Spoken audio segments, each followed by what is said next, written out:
Beberapa hari lepas, berlakunya runtuhan tebing longkang akibat mendapan tanah di Bandar Putra Permai. Malah ia bukanlah kali pertama berlaku. Ia juga bukan satu-satunya kejadian seumpamanya yang berlaku dalam negara kita. Beberapa kawasan juga ada dilaporkan mendapan tanah dan juga tanah runtuh. Jadi apa peranan masyarakat susulan kejadian ini? Untuk mengulas lebih lanjut, kita akan bersama dengan Tan Sri Lee Lam Tai, Pengerusi Ikatan Komuniti Selamat bersama dengan kita. Selamat tengah hari, Tan Sri. Selamat tengah hari. Baik Tan Sri, pertama sekali apabila berlakunya mendapan tanah atau mungkin tanah runtuh dan sebagainya, apa sebenarnya peranan yang boleh dimainkan oleh masyarakat? Saya ingin bermula dengan menegaskan betapa ini perlunya uh, kita amalkan budaya keselamatan dalam kehidupan. Semua pihaklah mesti terapkan penjagaan keselamatan sebagai salah satu budaya atau cara hidup seharian. Ini termasuklah tak kala berhadapan dengan ancaman ini cuaca yang buruk dan bencana alam. Jadi dengan penerapan budaya keselamatan dalam kehidupan seharian, apa jua bencana lah yang boleh menggugat keselamatan dapat diatasi dengan baiknya. Berkaitan dengan apa yang berlaku ini baru-baru inilah mengenai isu ancaman tanah mendap yang berlaku di Lestari ini perdana. Saya berpendapatlah bahawa ini ialah sesuatu ini insiden lah yang semua pihak harus mempelajari dari pengalaman yang kita menghadapi ini baru-baru ini.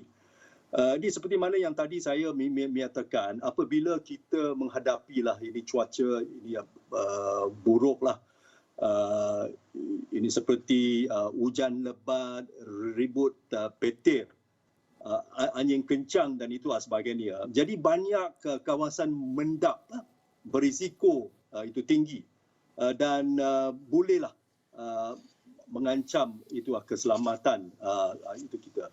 Jadi dalam keadaan ini, saya itu rasa bahawa orang ramai lah, terutamanya penduduk-penduduk di kawasan berkenaan harus senantiasa lah dalam keadaan siap itu siaga lah untuk menghadapi pelbagai cabaran.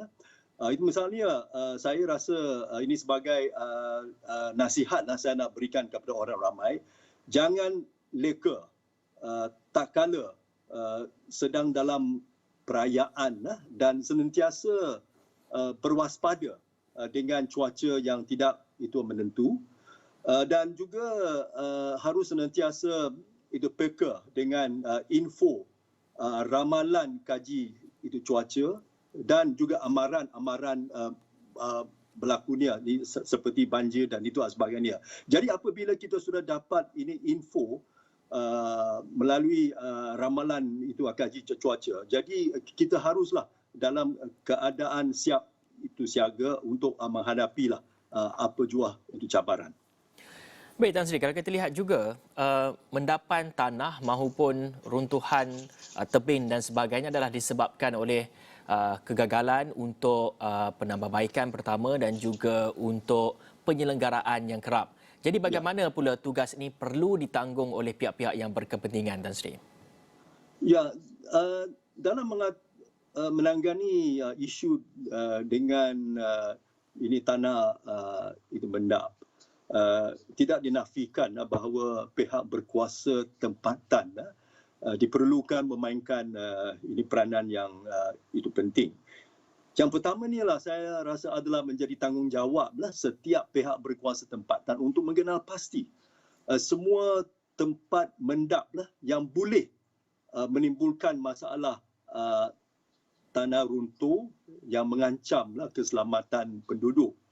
Yang kedua, pihak berkuasa juga melakukan audit keselamatan dengan lebih itu keraplah di kawasan-kawasan yang berisiko itu tinggi. Yang ketiga, pihak berkuasa juga perlu menambahbaikkan aspek penyelenggaraan. Ini saya anggap adalah itu satu masalah yang sangat besar oleh kerana masalah penyelenggaraan ini setakat inilah itu masih tidak kita memuaskan. Dan oleh sebab kekurangan dalam aspek penyelenggaraan itu jadilah kita boleh menjangkakan banyak masalah akan timbul.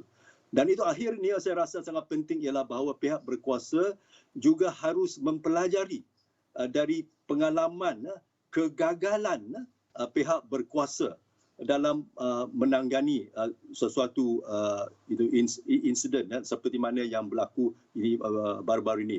Jadi saya haraplah bahawa pihak berkuasa tempatan ini akan memberikan perhatian berat terhadap segala aspek berkaitan dengan keselamatan itu masyarakat, keselamatan orang jenis perniagaan dan juga menggunakan segala pakaran yang mereka ada. Misalnya mereka boleh dapat ini pakar geoscience, pakar geologi dan juga pakai jurutera dan itu sebagainya untuk senantiasa membincang dan merumuskan apa solusi yang perlu dikemukakan untuk mengatasi sesuatu masalah berkaitan dengan kawasan mendap.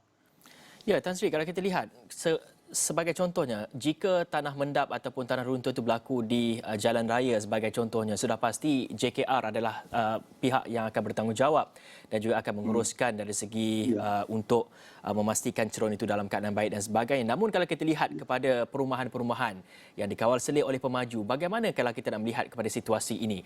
Pemaju-pemaju pada ketika ini juga tidak mengira kawasan mana di atas bukit, di bawah bukit dan sebagainya giat menjalankan ataupun membangunkan suatu kawasan itu. Bagaimana tanggungjawab ini juga perlu digalas oleh pemaju supaya kita tidak mahu lagi kejadian seperti di Highland Towers akan berlaku pada masa akan datang, Tan Sri. Ya, dalam soal ini keselamatan ini penduduklah di mana-mana kawasan ini perumahan, pihak ini pemajulah ada tanggungjawab yang besar. Mana-mana kawasan perumahan yang belum diserahkan kepada pihak berkuasa. Jadi pihak ini pemaju dan juga para profesional itu mereka jurutera, arkitek dan lain-lain masing-masing ada tanggungjawablah untuk menjaga aspek ini keselamatan, memastikan bahawa keselamatan penduduk mereka terjamin. So, jadi dalam soal ini saya itu rasalah bahawa apa yang berlaku ini baru-baru inilah merupakan ini satu pengalaman yang seperti mana yang tadi saya mengatakan patut dipelajari oleh semua pihak, terutamanya pihak ini pemaju. Ini kerana pada akhirnya aspek ini keselamatan adalah sesuatu yang tidak boleh dikompromi. Baik, terima kasih kepada Tan Sri Lee Lam Tai, pengerusi Ikatan Komuniti Selamat atas kupasan itu dan kita akan berehat dulu seketika, kita kembali selepas ini.